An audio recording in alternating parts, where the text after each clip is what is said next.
I was reading this book called A Billion Wicked Thoughts that was written by a bunch of engineers at Google, and they were looking at billions of Google searches. And you know, there's no shortage of pornography on the internet.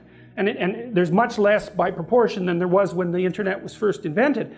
And it's so interesting because it actually turned out that one of the things that drove the development of the internet and the technology was the proclivity of young men to search out sexually provocative images. That was what was at the forefront of the development of the net. It's extraordinarily interesting. They were motivated to use it for that purpose, and that provided the platform from which it emerged. Amazing. Anyways, the Google engineers looked at pornographic search processes and then segregated male searches from female searches, and what they found was that the males searched out images. It's not porn. No one considers that, you know, particularly interesting, but the females searched out literary representations of pornography. It was written. And so I can give you an example of that. If you know about Harlequin romances, does everybody still know about those? Anybody not know about those? Okay, well, they're mass market romances, and of a very stereotypical type. And the original ones were pretty harmless in terms of no violence and no real sexual content.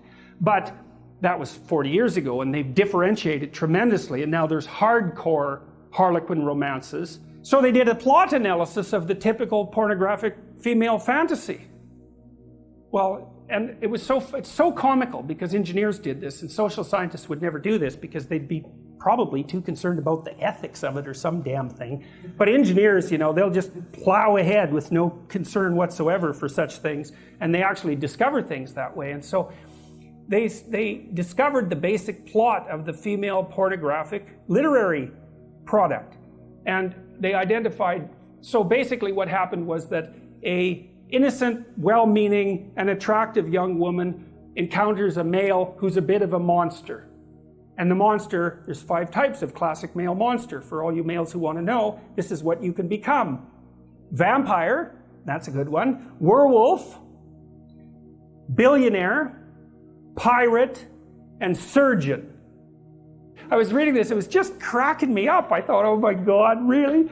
Pirate, vampire? Oh, that explains it. What about all these damn vampire shows, right? They're so popular online. They're so popular on Netflix. Oh yes, and then there's the werewolf. There's nothing sexier than a werewolf, apparently. But I mean, so there's predatory dominance that's implicit in that, right? With the billionaire, it's more abstract, but clearly that's an indication of very high success in the male dominance hierarchy. So, but there's this desire for aggression that's in that, a real aggression. Right, and it's not surprising to me at all. It makes perfect sense. But the basic plot is that the woman encounters this mysterious and aggressive male and tames him. That's the female hero myth, as far as I can tell. It's Beauty and the Beast. And so it's because, well, there's no fun in taming someone who's already tame. And what makes you think you really want someone who's tame anyways? There's no interest in that. Plus, when chaos manifests itself, what makes you think that someone tame is going to be good for anything?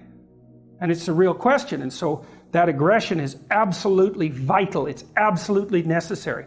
But because it's incredibly dangerous, which of course it is, it has to be civilized. And so what happens is that the archetypal female in these pornographic romances seduces and tames the aggressive male.